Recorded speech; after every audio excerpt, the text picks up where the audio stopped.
Yes, yes, yes mga lods. Ayan, magandang araw po sa ating lahat mga lods. Siyempre mga lods, tulad ng kinagawian natin, gagawa na naman tayo ng ating recipe for today. Simple lang na ulam gagawin natin mga lods. Magigisa tayo mga lods ng ating pinatuyong dilis. Ayan, ang ating ulam ngayon mga lods. No? Igigisa natin siya sa sibuyas at kamatis. Okay na yun mga lods, diba? Simple lang ang ating ulam, pero siyempre pasasarapin natin siya mga lods sa simpleng paraan lang din lang. Okay mga lods, pero siyempre bago ang lahat mga lods, shout out muna sa ating lahat at lalo sa ating mga kapwa content creator, sa ating mga followers, sa ating mga viewers, sa ating mga star senders at sa mga ating mga top fan buds, lalo na mga lods, sa kapwa natin na mga OFWs na sa gitnang silangan. Ayan, ingat po tayo. At siyempre sa lahat-lahat po nandito sa Pilipinas mga lods, no. Ingat po tayong lahat at thank you very much po mga lods sa support na ibinigay niyo sa akin at sa lahat ng aking mga videos. Thank you very much po at nagpapasalamat po ako sa inyo at tuloy-tuloy lang tayo mga lods, huwag tayong magsawa. Ayan, at darating din naman ang para sa atin. At siyempre mga lods, no, tiyaga lang tayo at tuloy-tuloy lang sa sakripisyo. Ayun ang kailangan natin mga lods. Kailangan magtiyaga at wag tayo magpagsawaan mga lods sa mga ginagawa natin. At darating din ang panahon at makaano din tayo mga lods. Ang baga sa makakamit din natin ang gusto nating makamtan mga lods. Okay? Pero siyempre samahan nyo ako mga lods. At daw sa mga hindi pa nag-subscribe mga lods, subscribe na tayo. At enjoy lang natin ginagawa natin mga lods. Okay? Samahan nyo ako mga lods, tara. Okay na mga lods. Ito nga pala yung dilis natin mga lods. Binabad natin sa tubig muna mga lods, no? Para maalis yung alat niya mga lods. Ayan, binabad muna natin. Umpisa na natin. Paggisa natin mga lods. Una, kamatis.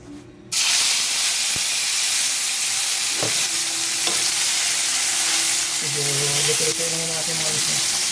Yung kamatis natin.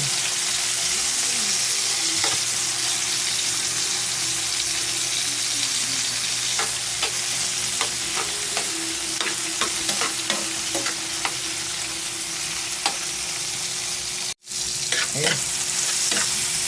Sunod naman natin ang alis natin sibuyas.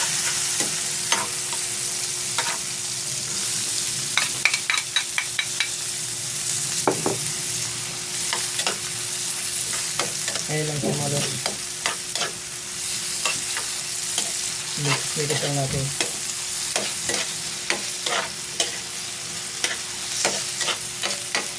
Sa panahon ngayon mga lods, kailangan natin diskarte at na paraan mga lods na pagkain natin, dahil alam naman natin na talagang sobrang mahal ng bilihin ngayon mga lods. Lahat mataas na. So ayan mga lods, okay na siya.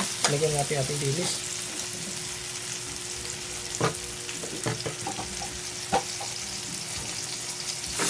Ayan.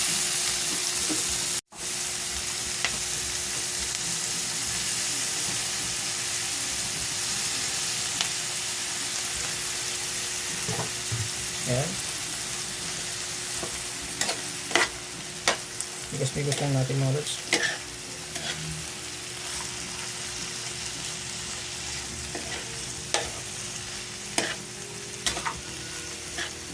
Ikaw nga mga lods, no?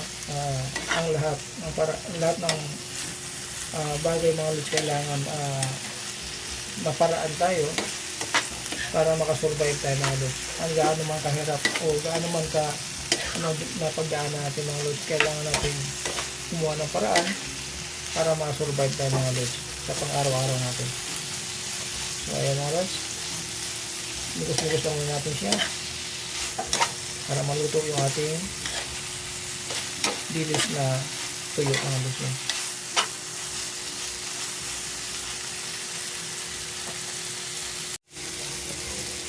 Bigos-bigos lang natin. Yan, paluto na siya mga lods. Paluto na natin dilis. Ngayon mga lods ay lagyan natin ng masarap. Ayan. Tapos mix lang natin mga lods. Ayan.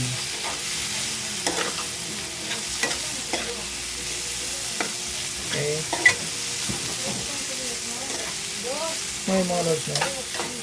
Huwag muna natin siyang lagyan ng asin kasi baka maalat pa siya. Ngayon gagawin natin mga lods, lagyan natin siya ng kunting wala tayong pulang asukal mga lods puti na lang. Ito yung asukal natin. Okay?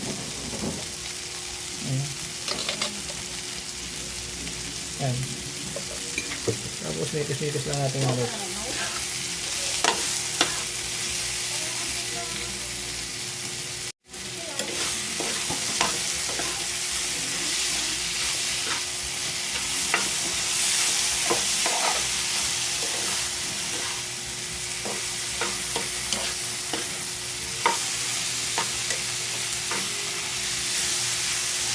Hindi natin nilagyan ng asin mga lods na kasi maalat siya.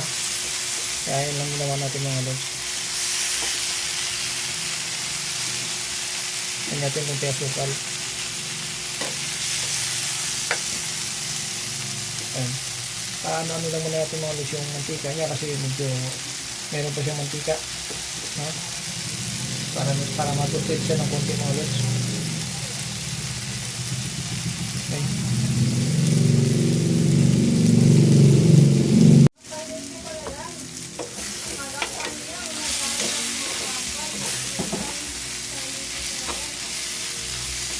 Ako naman medyo luto-luto na yung ating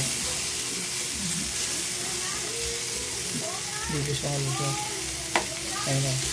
Pero huwag natin masyadong sunugin mga lods. Tantaman lang.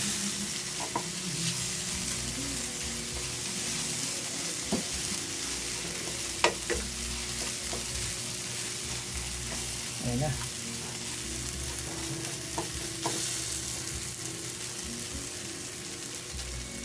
Yan ang ating recipe mga lods for today.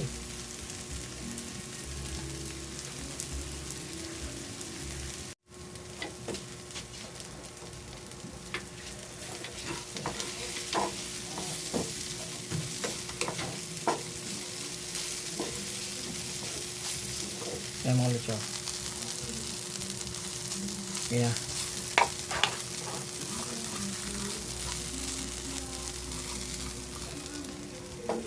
Ayan mga lods.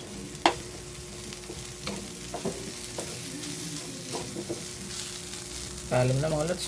At samantala, thank you very much. Thank you for watching mga lods. Bye bye.